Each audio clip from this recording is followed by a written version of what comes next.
Tomorrow, voters in Mississippi will go to the polls to vote on the Amendment 26 on personhood. We're going to be talking about it today in Faith and Freedom. I'm Matt Staver, founder and chairman of Liberty Counsel. Joining me is Matt Barber, vice president of Liberty Counsel Action. Tomorrow is a big day in Mississippi, and the voters in Mississippi will go to the polls to vote on this personhood amendment. And it has a chance of winning. And so for those of you who know people in Mississippi, or those of you who are in Mississippi, I encourage you to go to the polls. If you know someone in Mississippi, encourage them by email, give them a call today, and ask them to go vote tomorrow on this Amendment 26.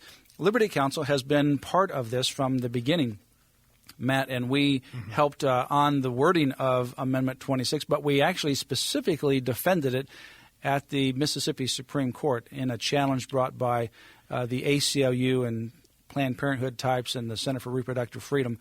They wanted to keep it off the ballot. We defended it, and now the people have an opportunity to vote tomorrow. Well, this issue has the radical pro-aborts really up in arms. They're really in full-blown panic mode here because they recognize that if people in Mississippi, where there's about an 80% pro-life, according to polls, attitude, that if this passes in Mississippi, the self-evident truth that people are, that human life begins at the moment of conception, and that all rights and responsibilities should apply from that moment through natural death, that this really sets up a challenge to Roe v. Wade, and one that I think really puts their whole multi-billion-dollar abortion industry in harm's way, if you will, and they are so panicked about it that they are entering a campaign. They are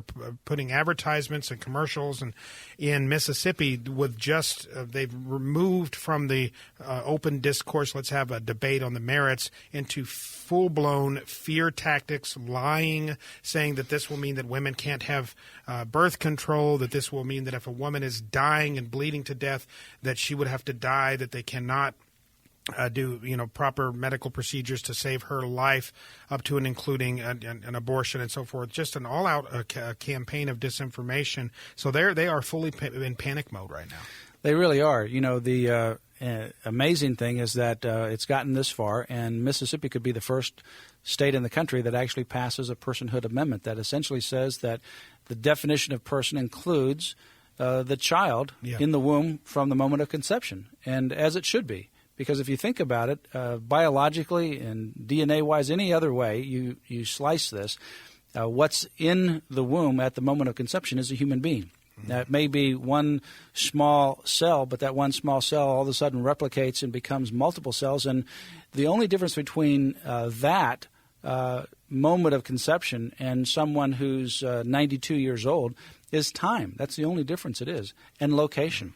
Yeah, and that's the scientific consensus now. This is settled science, if you will, that human life begins at the moment of conception. So when you take that into consideration, we need to look and say, what is going on here? This isn't a scientific calculus. This is a moral and a political calculus. Everyone's in agreement you're killing a baby. You're killing a person. But the question is it permissible to kill this person? Yeah, so it becomes no a political calculus. The debate centered on whether or not it's a human being. No, that's settled how science. much value are we going to give to a human being at certain stages of life? That's a philosophical question as opposed to a medical question or scientific question. And that's really where they've shifted the debate.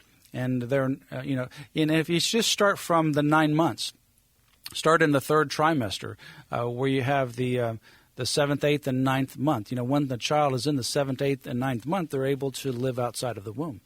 And there's many situations where children that just in that late second, early third, beginning of the trimester have been born, and they're able to survive. And the only difference why a child can survive now into the moving back into the late second trimester is because of technology. And technology should not determine whether or not there's human life. So, when Roe versus Wade was decided, children were not able to survive that were in the second trimester generally. But technology has developed to the point where children can survive that are born even in the second trimester. Well, and it's only just because of the development of the lungs. But if you look at, just take somebody backwards. Is it okay to kill a child that is in the 7th, 8th, or 9th month? Is it okay to kill a child, first of all, the day before it's born? What's the difference the day before it's born? If it's born, say, on a Monday, and you want to have the abortion on Sunday, which the law allows you to do, what's the difference? Because it's fully functionable, it's able to breathe and live. The only difference is location. So is it okay then to kill the child on Sunday, but it's not okay to kill the child on Monday after it's born? Well, let's take it a little further. The moment before the child is born. An hour before the child, 30 minutes before the child is born. 30 minutes before the woman is born, a doctor, and absent some third party intervening and going in and affirmatively taking the life of that child, versus 30 minutes later, the child has been delivered, is out of the womb. We're talking maybe have moved actually 2 feet in proximity in actual space from the mother's womb to outside the mother's womb in this area of space.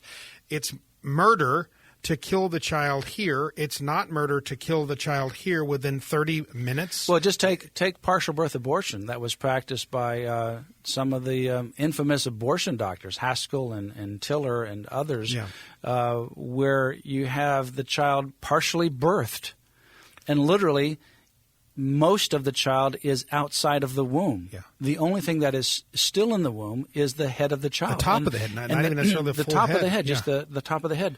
And that's intentionally kept there by one hand of the abortion doctor. So he can't kill it. So he can kill it by putting a scissors into the base of its skull, opening it up, and then sucking out the brains. I mean, that, how can people justify that and say that that's okay because the child's still not born?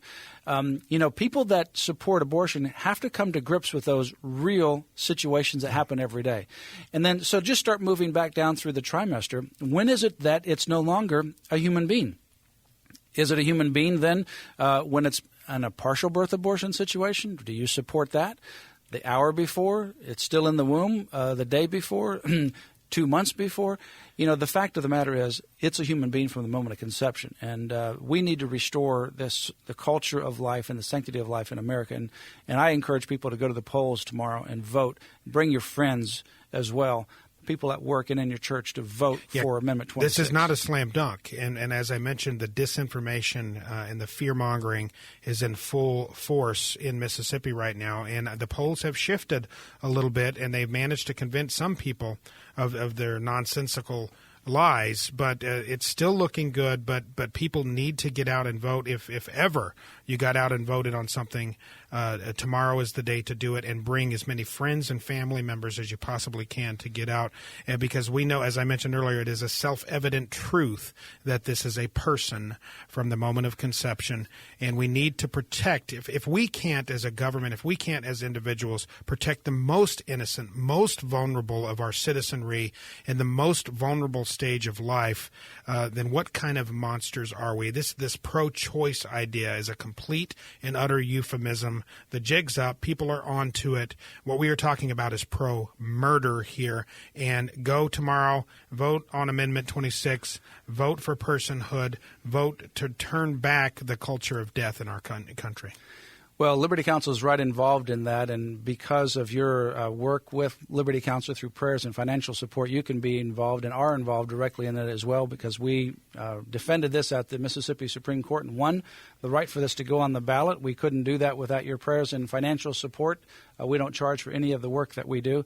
If you can't go tomorrow, and if you don't know anybody in Mississippi, then pray. And even if you go tomorrow and you know somebody, pray. I think prayer needs to be at the very foundation of this, because this, after all, is a spiritual battle over life. This is a critical battle and a critical issue. So pray for the people in Mississippi tomorrow. We'll keep you informed as to the results.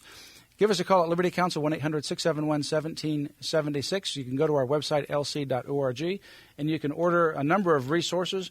One resource here is the Patriot's Handbook on American Liberty with the Constitution and the Declaration of Independence and Patrick Henry's famous Give Me Liberty or Give Me Death speech.